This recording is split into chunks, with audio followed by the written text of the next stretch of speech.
Oh, oh, oh, oh. J'écris à toi. Oh, oh, oh, oh. J'écris à toi. Oh, oh, oh, oh. J'écris à toi. Oh, oh, oh, oh. J'écris à toi. Oh. Oui, j'écris à toi encore ce soir. Je bénis ton nom, éternel Dieu de gloire. Ce n'est pas en vain. Seigneur, je sais que tu as quelque chose à nous parler encore ce soir. Nous croyons que ta parole est la vie. Nous croyons que ta parole restaure. Nous croyons que ta parole bénit. Bénis tout un chacun de nous encore ce soir, car nous voulons entendre ta voix. Nous voulons que tu nous parles comme toi tu veux, pas comme une femme, mais comme toi tu veux. Bénis tout un chacun de nous. Bénis toutes les personnes qui seront dispo à suivre les messages. Que ton règne vienne. Dans le nom de Jésus, nous disons Amen. Bonjour, bonjour, bonjour. Shalom, shalom, shalom. Je suis votre humble servante, Maman Jani. Je viens dans la présence de Dieu pour que nous partageons la parole de Dieu dans le nom de Jésus. Je suis dans le livre des Psaumes, 139, verset 16. La Bible dit, « Je n'étais aucune masse informe, tes yeux me voyaient, et sur ton livre étaient tous inscrits les jours qui m'étaient destinés avant qu'aucun d'eux existât. » Parole de l'Éternel. Ici, le thème de ce soir, je l'ai intitulé « Informe et vide ». Quelqu'un qui est informe et vide, c'est comme une vase qui est vide. C'est comme quelqu'un qui est improductif, quelqu'un qui ne produit de rien. C'est comme un champ, pendant la saison, ces champs ne produisent rien, informe et vide. Pendant les moments de récolte, les propriétaires des champs, ils viennent, ils trouvent que dans les champs, il n'y a rien. Quelqu'un qui n'a pas d'importance, quelqu'un de inutile, quelqu'un qui ne serve à rien dans la société. Tu ne produis rien, informe et vide. Ici, je vois David glorifier son Seigneur dans les présents par rapport à ce qu'il est devenu. Il dit, quand j'étais, c'est-à-dire le passé, il voit sa vie dans le passé, l'homme qui était informe et vide, l'homme qui ne produisait rien, mais maintenant dans le présent, il produit quelque chose. C'est pour cela qu'il a été reconnaissant à Dieu en disant, quand j'étais informe et vide, les yeux de l'Éternel étaient sur moi et mon nom était inscrit sur les livres de l'Éternel. Mon bien-aimé, je vais parler à quelqu'un ce soir. Quelqu'un qui était informe et vide. Quelqu'un qui est maintenant bien assise. Quelqu'un qui est maintenant bien posé. Quelqu'un qui a reçu la grâce de Dieu.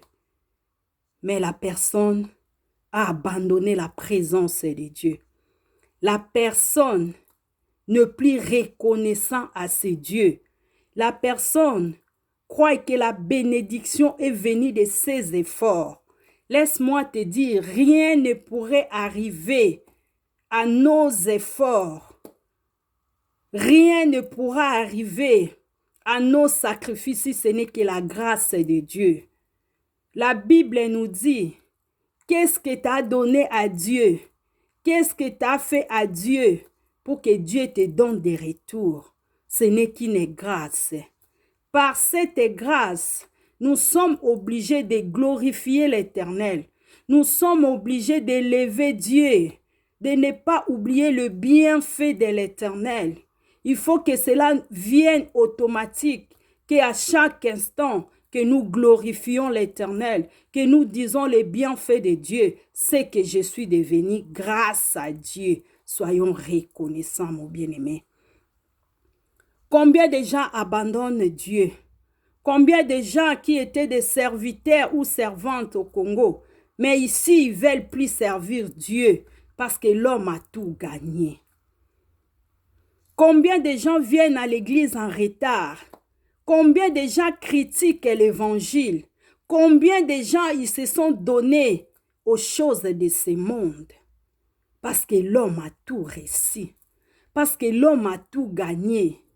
Mon bien-aimé, laisse-moi te dire, David qui était roi, mais il a reconnu les bienfaits de l'Éternel. Seigneur, quand j'étais, c'est que je suis devenu grâce à toi. C'est que je suis maintenant grâce à toi. Mon bien-aimé, n'oublie jamais les bienfaits de l'Éternel. Dieu a fait beaucoup dans nos vies. Il nous a donné ce que l'homme attendait, ce que l'homme recherchait. Quand tu étais informe et vide, quand tu marchais à pied, quand tu n'avais pas les enfants, quand tu étais célibataire, quand tu étais sans travail. Mais Dieu a fait de grandes choses dans nos vies. Nous devons être reconnaissants à ce Dieu. Mon bien-aimé, je parlerai aussi à ceux qui passent des moments difficiles maintenant. Il y a quelqu'un qui souffre dans cet instant que moi je parle. Il y a quelqu'un qui cherche la main de Dieu à cet instant que moi je parle. Mais laisse-moi te dire, les yeux de l'Éternel est sur toi. Les yeux de l'Éternel est sur toi. Ne pense pas que dans la situation où tu es en train de traverser, Dieu t'a abandonné. Dieu t'a jamais abandonné. Dis seulement dans cette situation, je ne suis pas la première. Je ne suis pas la seule personne qui passe cette circonstance. Il y a ceux qui ont passé avant toi. Mon bien-aimé, parfois Dieu nous laisse dans des épreuves pour que sa gloire se manifeste en nous. Comment est-ce que nous allons témoigner Dieu? Comment est-ce que nous allons parler de Dieu? Mon bien-aimé, il faut que des circonstances arrivent afin que sa gloire se manifeste. Laisse-moi te dire dans cette situation, mon bien-aimé, n'abandonne jamais l'Éternel. Attache-toi encore à ce Dieu. Serre encore ce Dieu. Crois dans ton cœur que Dieu est capable de faire.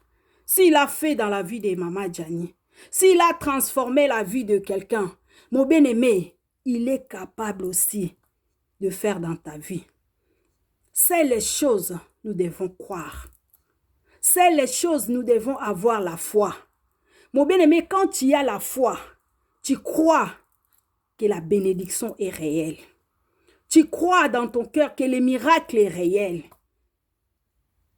Mon bien-aimé, ne vis pas dans la honte. Ne marche pas la tête en bas. Ne pense pas que les gens ne vont plus compter sur toi. Mon bien-aimé, accepte cette situation. Accepte la douleur. Accepte la souffrance. Accepte l'humiliation. Quand tu acceptes, mais tu crois dans ton cœur, la bénédiction est réelle. Que cette situation ne restera pas éternelle. Mon bien-aimé, est-ce qu'il y a une femme qui se met à la place de Sarah? Est-ce qu'il y a une femme qui se met à la place de Anne? Est-ce qu'il y a un homme qui se met à la place de Daniel dans la fosse au lion? Mon bien-aimé, la Bible me dit, rien n'est impossible à Dieu. Rien n'est impossible à Dieu. Mon bien-aimé, j'aimerais que quelqu'un puisse croire que le surnaturel existe.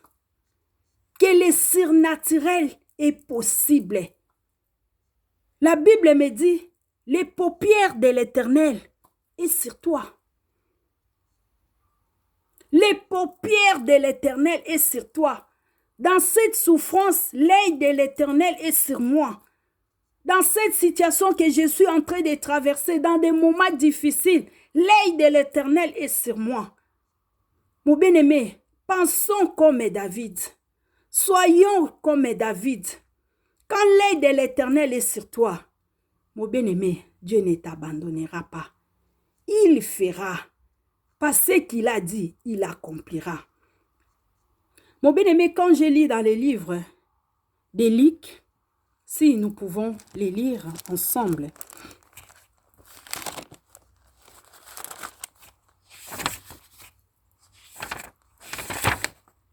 C'est Luc, chapitre 1er, verset 18.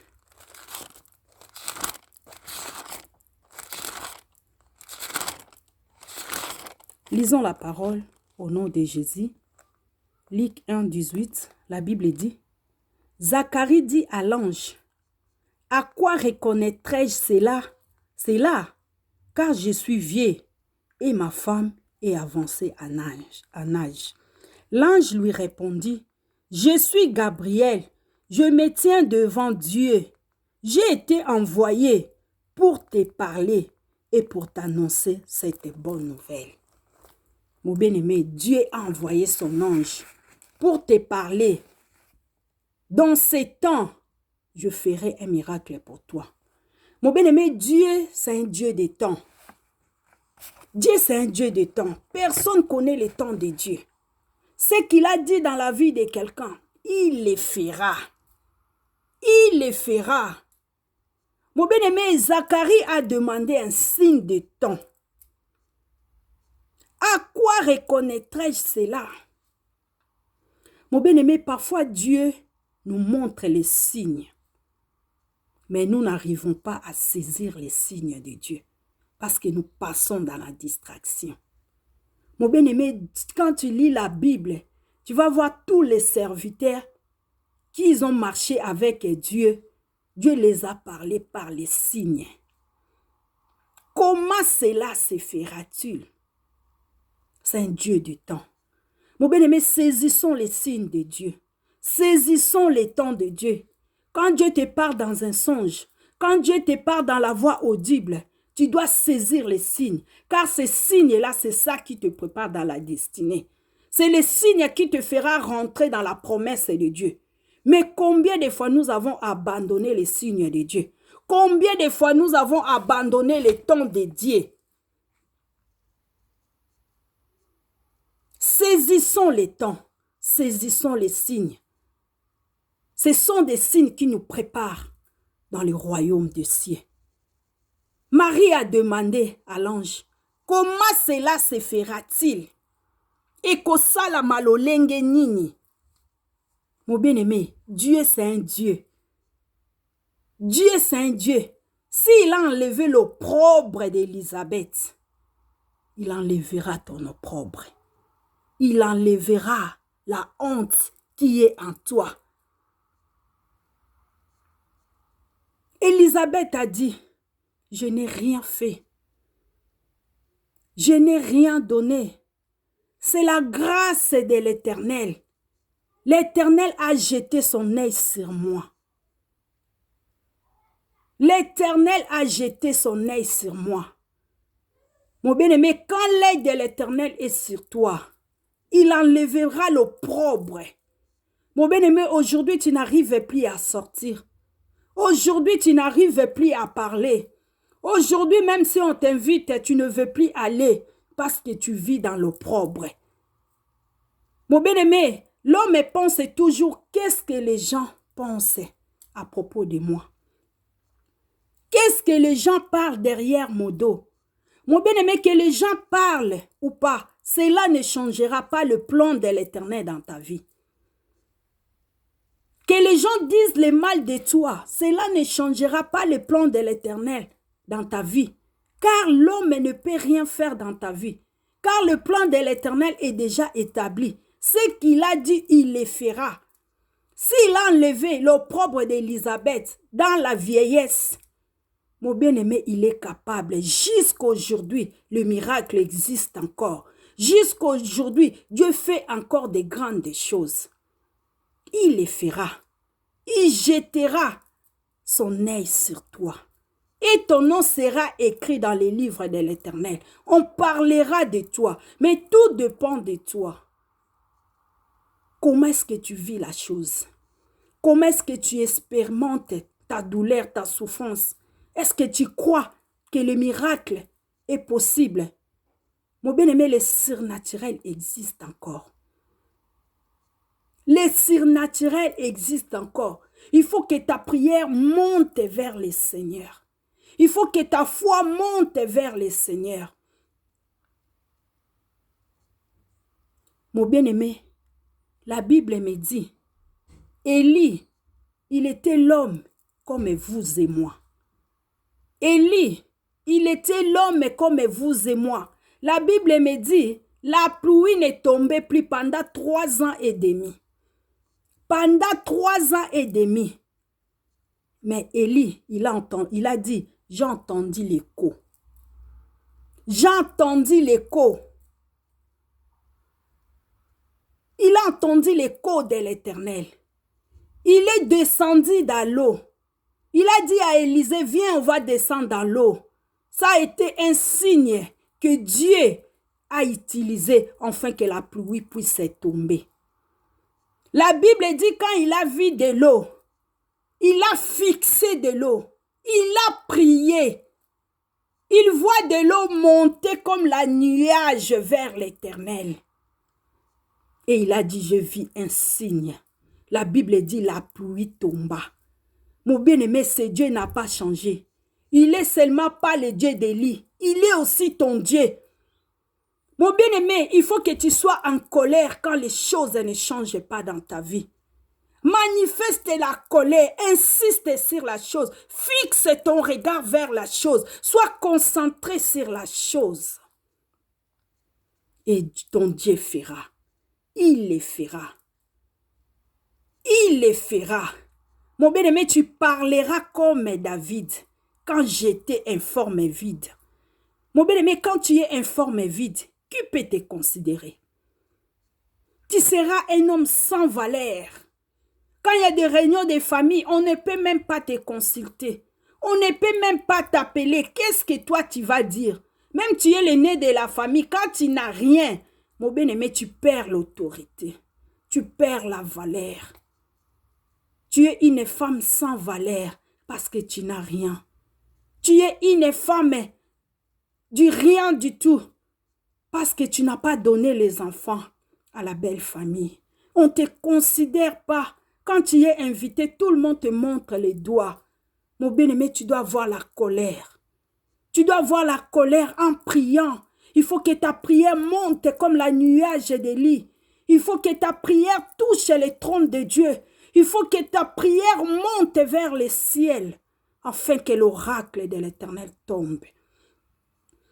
Mon bien-aimé, je te dis, cette femme qui a la colère de son problème, qui prend son problème à la main, qui ne passe pas sa vie dans la distraction, une femme qui passe son temps dans la prière, la femme la touche le cœur de Dieu et l'oracle tombera. Dieu cherche des femmes pareilles. Dieu cherche des hommes pareils qui regardent son problème, qui fixent son problème avec un regard instantané. Mon bien-aimé, la pluie tombera. La pluie tombera. Tu parleras comme David. David a pensé dans sa vie, quand il était un berger dans la forêt, quand il était inutile dans sa famille, quand son frère Eliab ne lui considérait pas, mais les regards de l'Éternel étaient sur lui. Les regards de l'Éternel est allé chercher David là où il était. Mon bien-aimé, il est capable. Il est capable. Même ta famille te rejette. Laisse ta famille te rejette. Laisse ta famille t'abandonne. Mon bien-aimé, Joseph était un homme comme vous et moi. Il a été rejeté, vendu par sa famille. Mais il ne savait pas qu'est-ce que Dieu préparait pour lui.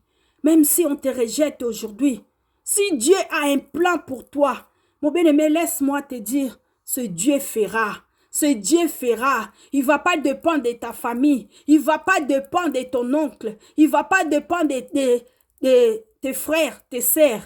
Mais il fera. Ton histoire, on parlera de ça parce que Jésus-Christ est Seigneur. Mon bien-aimé, bande kona oba kozonga na se na makolo na yo. Tous ces gens qui te rejettent, mon bien-aimé, comme à un moment moko, ils seront coincés. C'est toi qui seras la solution de leur vie. Ils vont te chercher, mon bien-aimé, et ils seront en étonnement que Dieu a changé l'histoire de ta vie. Laisse-moi te dire, c'est Dieu changera l'histoire de ta vie. Mon bien-aimé, c'était le pensée de ce soir que Dieu m'a mis à cœur, que nous puissions partager. Mon bien-aimé, je sais, les situations sont trop difficiles. Peut-être tu es dans un cas pareil dont je suis en train de parler. Mon bien-aimé, n'abandonne pas Dieu. Passe ton temps dans la présence de Dieu, car Dieu fera, il fera, il fera. Il a fait dans la vie d'Élisabeth, il a fait dans la vie de David, il a fait dans la vie de Daniel. Il le fera parce que c'est un Dieu miraculeux. Que Dieu vous bénisse. C'était votre humble servante, Mama Jani. Je suis là pour vous dans le nom de Jésus. Que Dieu vous bénisse. Amen. Mon bien-aimé, n'oublions pas, nous avons maintenant une chaîne Jumel TV, une chaîne chrétienne, dont dans la chaîne, nous parlerons de l'évangile de Dieu, nous parlerons de l'histoire des jumelles, nous parlerons des actes, nous allons faire des activités chrétiennes pour l'œuvre de Dieu. Allez dans Jumel TV, abonnez-vous massivement, massivement. Vous allez connaître comment j'ai reçu l'appel de Dieu, comment je sers Dieu, comment est-ce que Dieu m'a appelé dans son œuvre.